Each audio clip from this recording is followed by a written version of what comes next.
Food. It means something different to each and every one of us. So many different cuisines and cultures, all represented by one small word. It's a part of each one of our lives, and it has been ever since earliest man felt that familiar rumbling in his belly. And this podcast aims to tell the most interesting stories about food from that time all the way until now. So join me as we explore the fantastic history of food. I'm your host, Nick Charlie Key.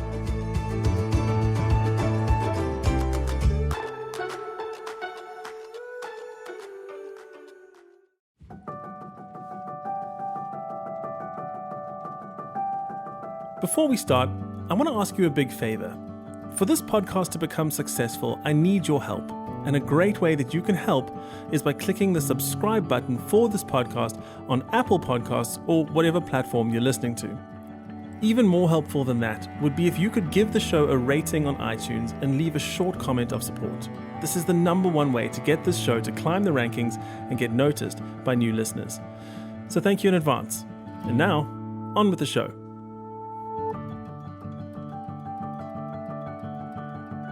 There are many tales surrounding the origin of a famous and most delicious bread pudding, said to have its origins in ancient Egypt.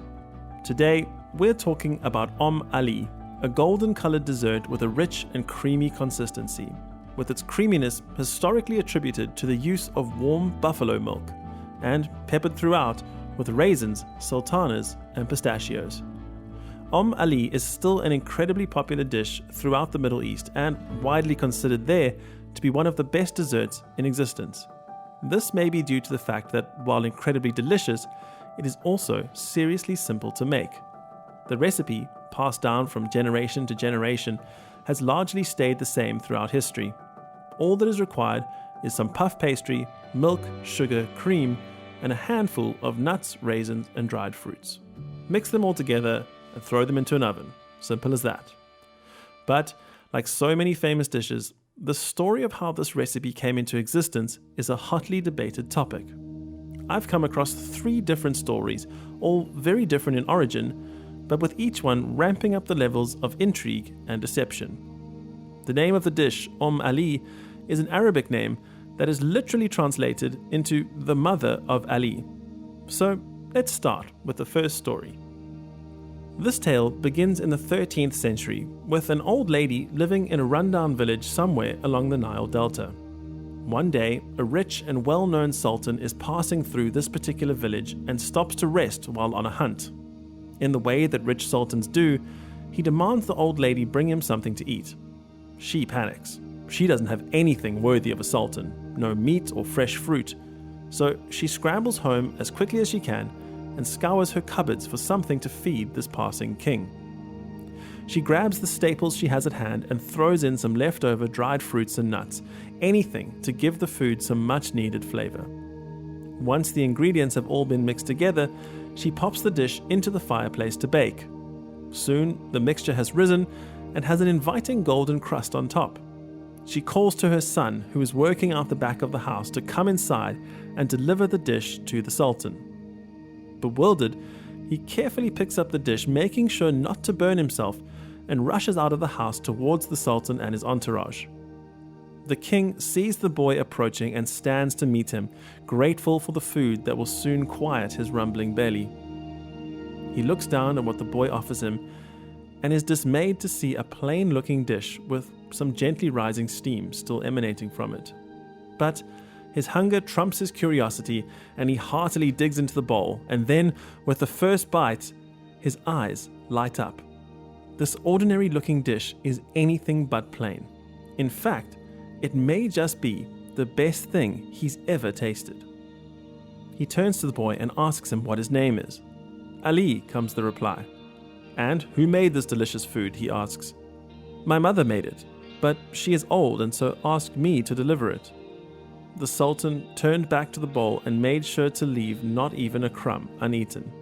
He thanked the boy again and set off with his hunting party, and upon returning to his city, made sure to instruct his cooks on how to make this delicious dessert. When they asked what they should call this new dish the sultan had brought them, he thought for a moment and then decided, we shall call it the mother of Ali's dessert, or as we know it in Arabic, Ali.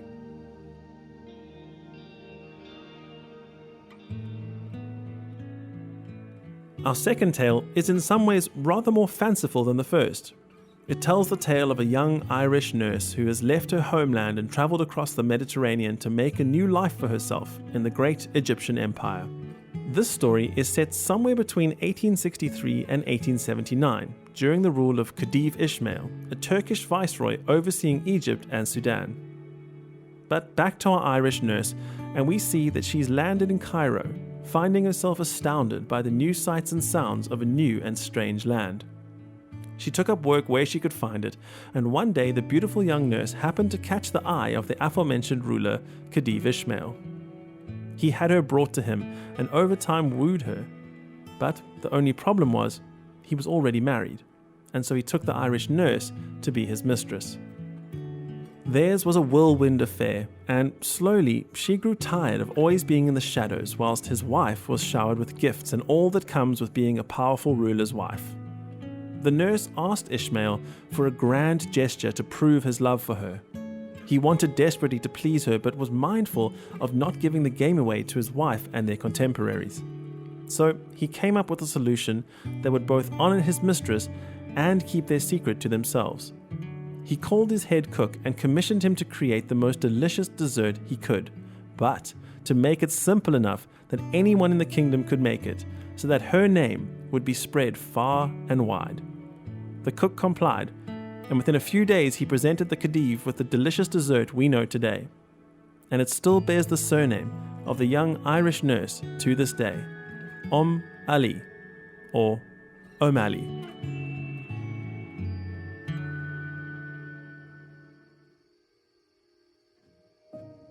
Our third and most in-depth story follows a woman named Shajar Al Durr. Her story begins with her being bought as a bonded slave by a man named Al-Malik al-Salih. Shajar Al Durr was known to be very intelligent as well as a rare beauty in her region, and it didn't take long before her master Al-Malik took her as a concubine. Whether she had any say in this is unknown, but is unfortunately highly doubtful. But as luck would have it, Al-Malik would soon rise to the position of sultan, and as his star rose, so did hers. She would accompany him to Cairo, where he would take up his mantle of ruler. Soon after the move, Shajar Al Durr fell pregnant with his child, a boy they would come to name Khalil. The Sultan loved the boy and he loved Shajar, and once Khalil was born, he decided he would marry the mother of his child and make her his queen. They were happy together for almost a decade. They were happy together for almost a full decade, when in 1249 the Sultan suddenly died. This was bad timing for the nation, as Egypt was currently under attack by the Crusaders. Finding out about the death of their Sultan would be a massive blow to the morale of the people, and so Shajar Al Durr decided to keep his death a secret.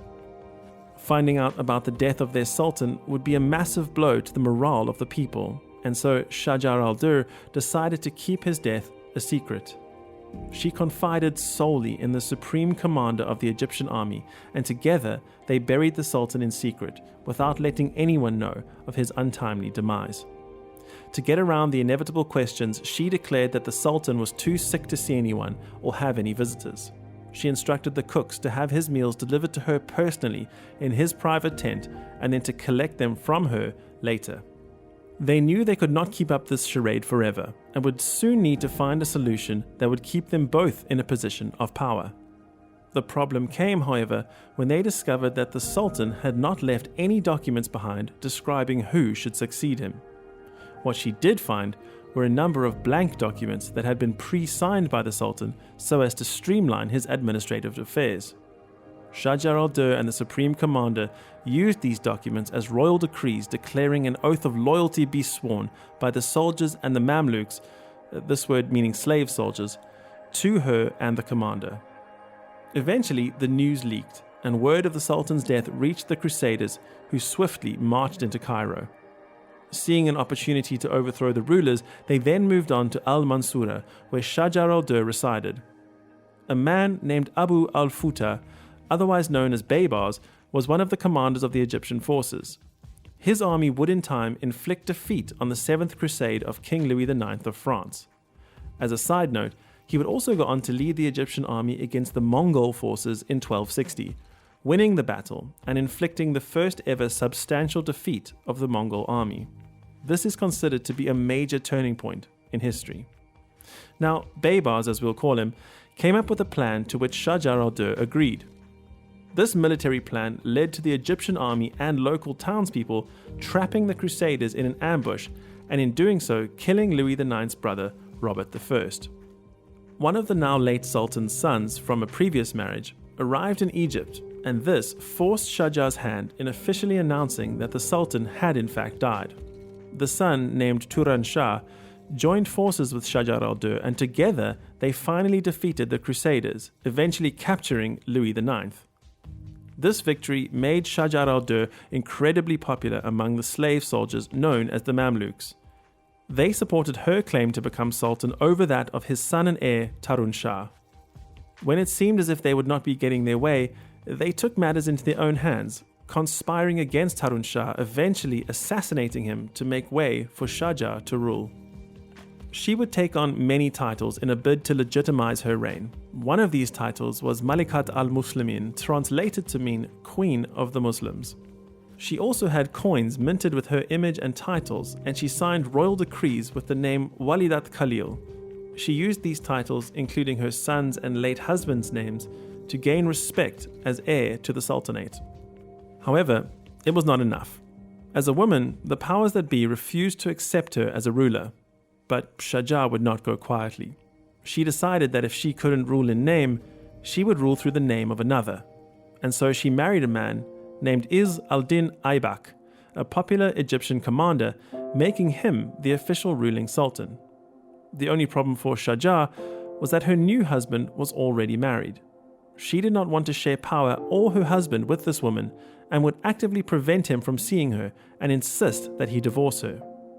When he would not do this, Shajar began concealing important state matters from him, deciding on things and making decrees without his knowledge.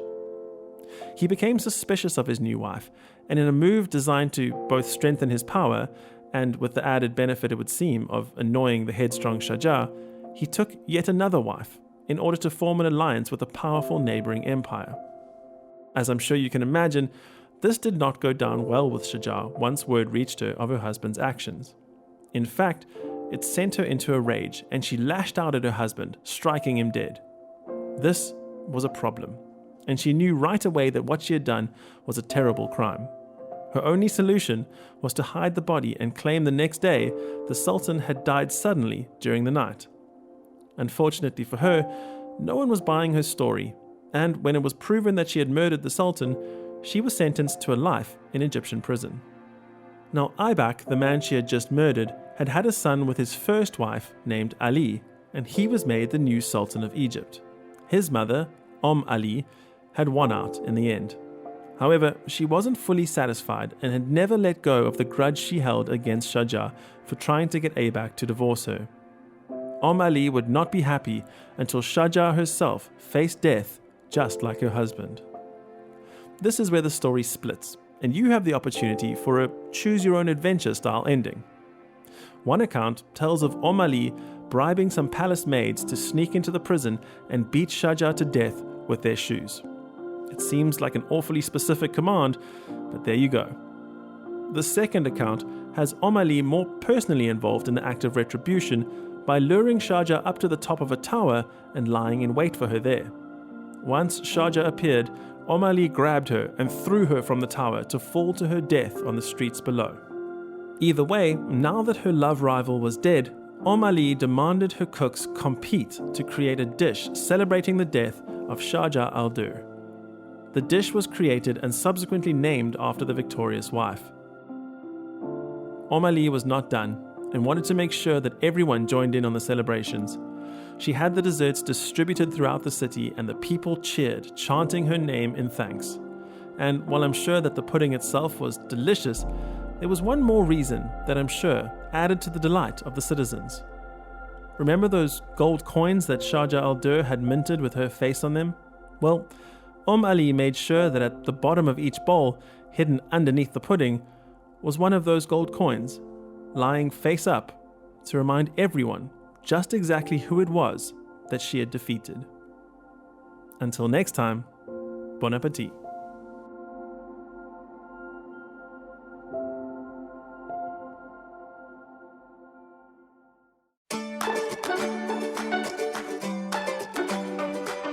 thank you for listening to this episode of The Fantastic History of Food. If you'd like to get in touch, you can find us on Twitter and Instagram at Food History Pod, as well as checking out our Facebook page. I also have a Patreon account where you can support the show and get access to exclusive content, bonus episodes, and even the chance to choose the topic for an upcoming episode. But all of this is only for our Patreon subscribers. Everyone who donates or subscribes will also get a personal shout out from me in an upcoming episode. Check out our website where you can find transcripts, show notes, and references for each and every episode at foodhistorypodcast.com.